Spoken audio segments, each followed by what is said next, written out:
Say hi, Dixie. Okay, don't say hi, Dixie. What's going on, guys? So I've had a lot of people ask me, hey, there's going to be a diesel engine. Have you heard? There's going to be a diesel engine in the Jeep. Should I wait? I mean, we've been thinking about getting a Gladiator. Should I wait for that diesel engine? That sounds really cool. Well, think about it, at the end of the 2017 year, when the 2018 JL Wrangler was coming out, they said the EcoDiesel engine was going to be late availability, which meant 6 months, 9 months it would be on the order sheet. That didn't happen. Then the 2019 model year came and went, no EcoDiesel. And then the 2020 model year order guide hit just a little while ago, month ago or so, and guess what? No EcoDiesel. So are they really going to offer this thing? I mean, they've been promising it for 2 years. Who knows? But let's assume that they're being honest and they're really going to offer the EcoDiesel engine here in another 2 or 3 months. They said later on this fall they would offer. Hey, Dixie. Bye, Dixie. So the question is, should you wait for it? If you're thinking about ordering a new Wrangler or a Gladiator, should you wait for the EcoDiesel engine? Well, here's some things that I want to point out. Now, I haven't owned a 3-liter EcoDiesel specifically, but I have owned some diesel-powered Jeeps from the factory diesel-powered Jeeps. You know, and I've towed with diesels and gas engines, and I have a really good feel for it. And here's what I'll tell you.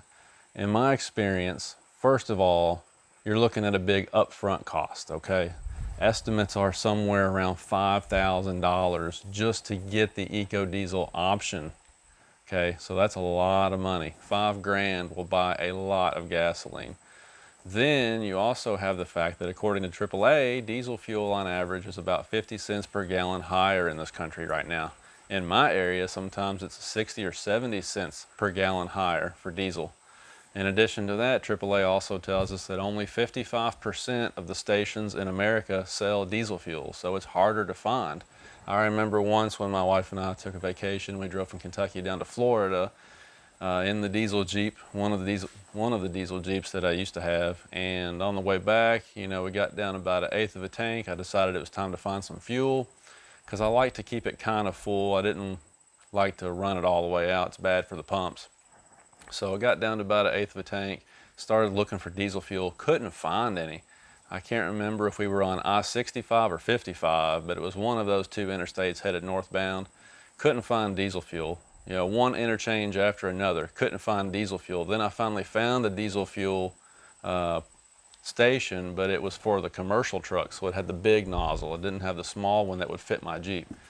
And next thing I know, the fuel light is on and I'm starting to panic a little bit. We did end up finding some diesel, but it was pretty close. And it was just really frustrating. I hadn't really thought about that before. So it's harder to find the fuel. Nowadays it's more expensive for the fuel, and that expense eats up a lot of the advantage, the fuel economy advantage with the diesel. So price-wise, money-wise, you end up, it's pretty much a wash. You don't really end up saving much money. So you've got that huge upfront cost. You don't end up really saving anything on fuel economy.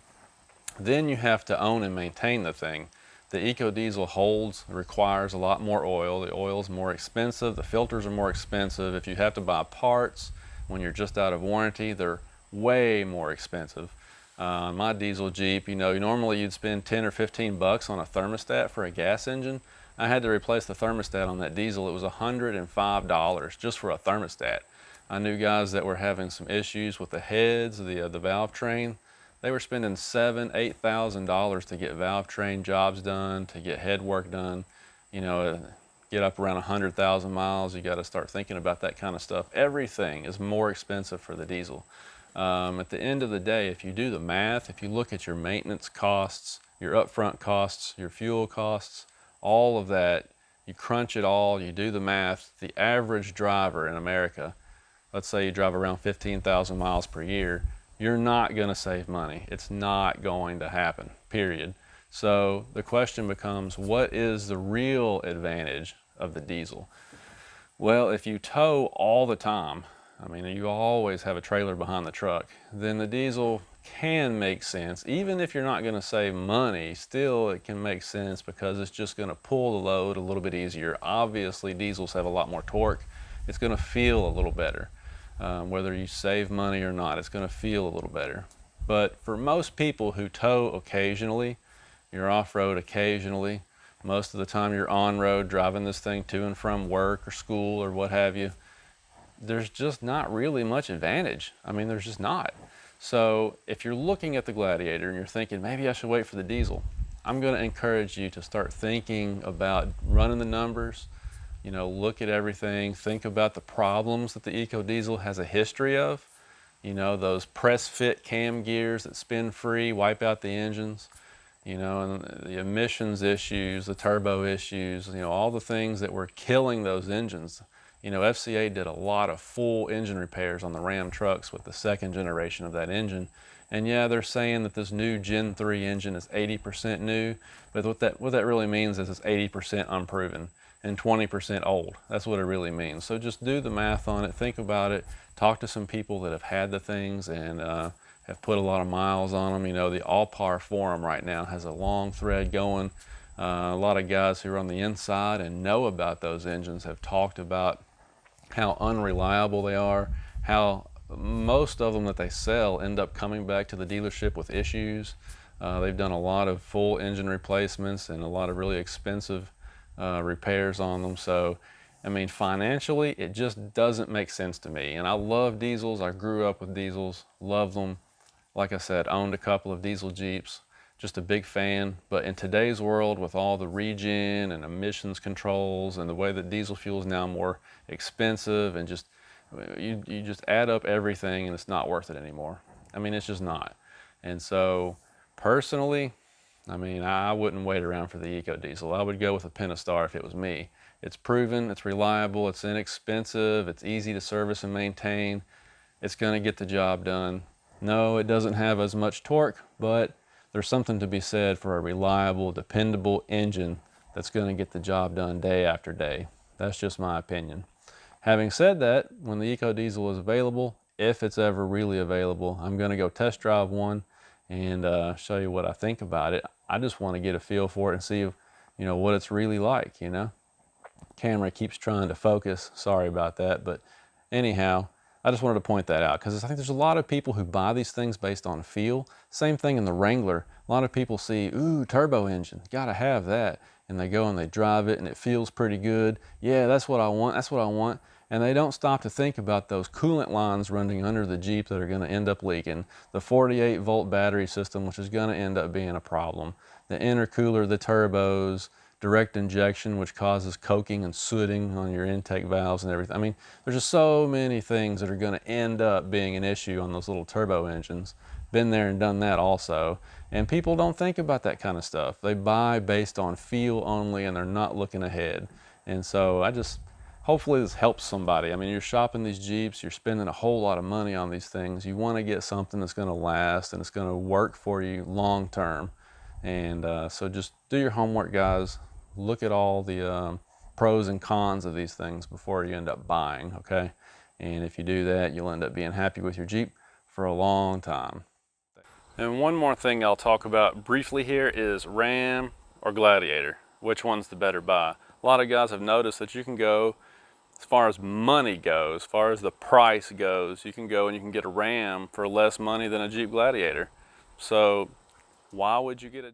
Well, there's quite a few reasons actually. I mean, a lot of it depends on what you're going to use it for. The Jeep Gladiator has removable doors and a removable top. You can't do that with a Ram last time I checked. But here's another thing you have to pay attention to, because I was really looking at those Ram Rebels before I bought this truck, or leased it, I mean.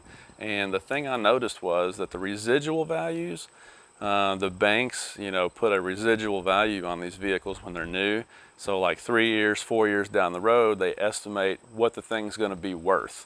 The Rams were somewhere around 55%, and it didn't seem to matter what trim level you got or options. They were all in that ballpark. Even the Ram 2500 with the Cummins diesel was only pegged at about 55% retained value at 4 years. This, on the other hand, was showing at 70% retained value. And of course those numbers change a little bit from month to month, but I bet you it's still pretty high even right now.